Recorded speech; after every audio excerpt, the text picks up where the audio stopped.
내가 범죄 피해를 당해서 범죄 피해 사실을 신고했는데 상대방이 이쯤 되면 나한테 잘못했다 이렇게 합의를 구해야 되는 상황인데 경찰 수사 결과 혐의 없음, 불송치 처분으로 억울한 상황에 처하는 경우가 종종 있습니다.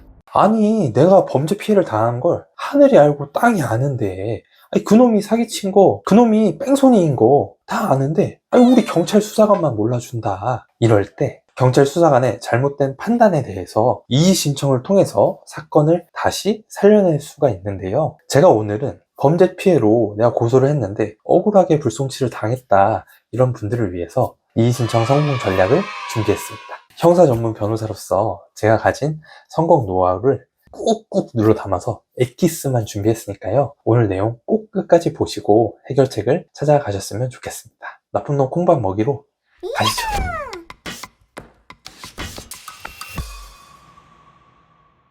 저는 형사사건을 전문으로 하는 친절한 형사 전문 변호사입니다. 특히 수사기관의 부당한 판단을 뒤집는 일에 보람을 느끼고 최선을 다해 의뢰인의 억울한 상황을 해결해드리고 있습니다.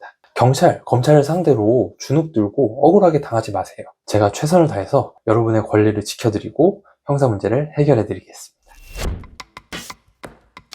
우선 고소한 사건이 억울하게 불송치 처분을 받았다면 곧바로 이의 신청을 접수해야 합니다. 억울한 불송치 사건 오랜 기간 묵혀놓고 제대로 대응하지 않으면 검사가 우리 그 고소사건, 이의 신청하는 사건에 대해서 안 좋게 불리하게 인상을 가지고 사건을 바라볼 가능성이 높습니다. 검사 입장에서는 정말 이 불송치가 억울하다면 바로 이의 신청을 하지 않았을까? 왜 6개월이나 있다가, 왜 1년이나 있다가 이제 와서 이의 신청을 하는 거지? 정말 억울한 거 맞아? 결국에는 그 판단에 그 불리한 심증이 영향을 미칠 수밖에 없습니다. 여러분께서 정말 부당하게 불송치 처분을 받았다면 미루지 말고 이의 신청 지금 준비하시기 바랍니다. 빠를수록 좋습니다.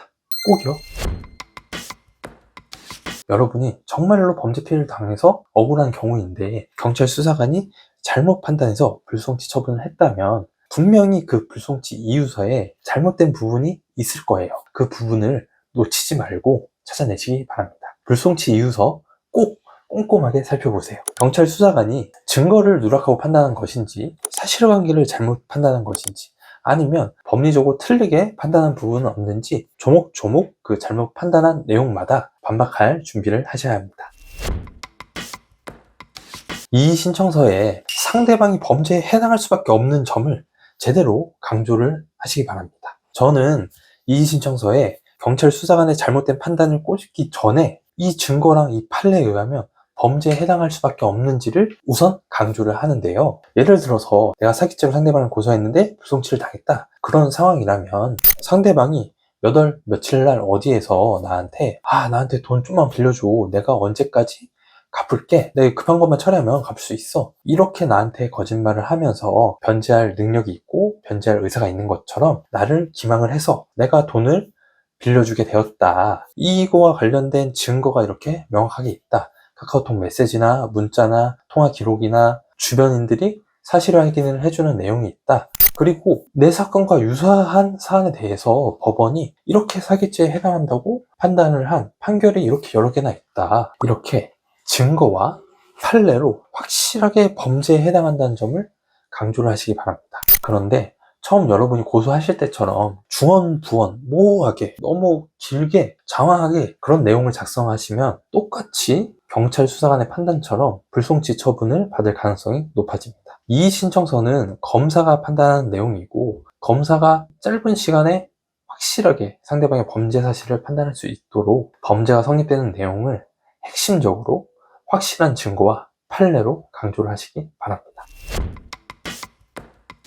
상대방이 범죄에 해당한다는 점을 이렇게 명확하게 강조를 한 다음에는 경찰 수사관이 우리 범죄 피해 사실에 대해서 잘못 판단한 내용을 우리가 뽑았을 거잖아요. 그 잘못 판단한 내용에 대해서 일일이 하나하나 조목조목 반박하는 내용을 이의 신청서에 잘 정리를 해야 합니다. 변호사가 제출한 판례 보니까 범죄에 해당하는데 법리적으로 잘못 판단했네. 검사가 이렇게 판단할 수 있도록 경찰 수사관이 불송치 이유서에 잘못 판단한 근거로 제시한 내용을 제대로 반박하셔야 합니다. 예를 들어서 내가 그래서 경찰 조사 때 피해자로서 상대방이 나한테 변제할 수 있다, 변제할 능력이나 변제할 의사가 있는 것처럼 나를 속였다, 그래서 나한테 돈을 편취해 갔다 라고 진술을 했는데, 경찰 수사관은 불송치 이유서에 고소인이 상대방이 용도를 속이고 돈을 편취해 갔다고 피해 사실을 주장하나 상대방이 실제로 용도를 속인 사실은 없다, 그래서 이거는 상대방의 용도 기망 행위에 대해서 인정할 만한 증거가 없다, 사기죄가 성립하지 않는다 라고 불송치 이유서에 기재를 했다면, 우리는 이의신청서에서 경찰 수사관이 잘못 판단한 부분을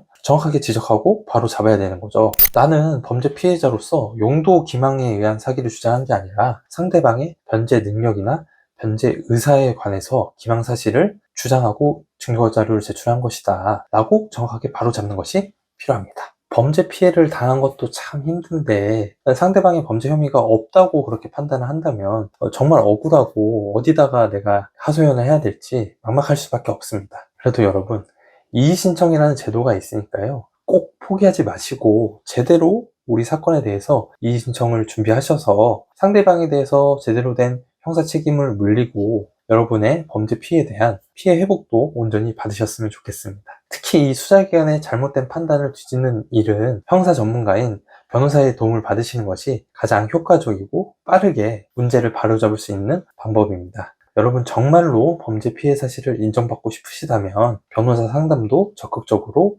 고려해 보시기 바랍니다. 다음에도 여러분들에게 도움되는 유용한 형사사건의 해결책을 가지고 찾아뵙도록 하겠습니다. 감사합니다.